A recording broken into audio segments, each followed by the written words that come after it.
मरे अंगनवा सखिया रकनी शिव चारा चाहो रकनी शिव चारा चाहो आई गईल सावन सोमवार नुहोरा ए राम हो आई गईल सावन सोमवार नुहोरा।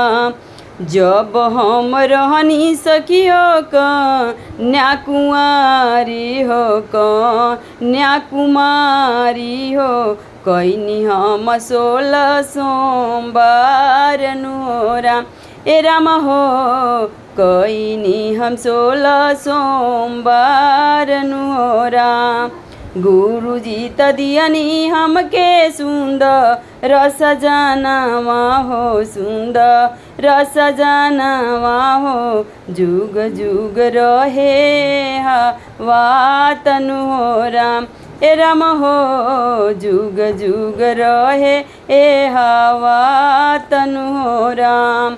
नैहर में दियनी हमके बोई या भतीजवा हो बोई या भतीजवा हो ससुरा में बरल भंडार वनुहोरा ए राम हो ससुरा में कुल परिवार नुहोरा।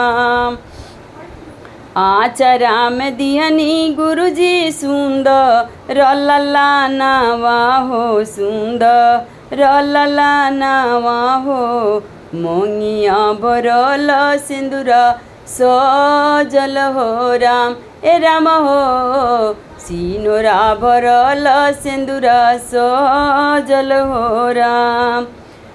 दुखवा के मारल हम कैनी शिव चरच हो कैनी शिव चरच हो गुरुजी दिहनी दुखवा से उबारनु हो राम ए राम हो गुरुजी दिहनी दुखवा से उबारनु हो राम।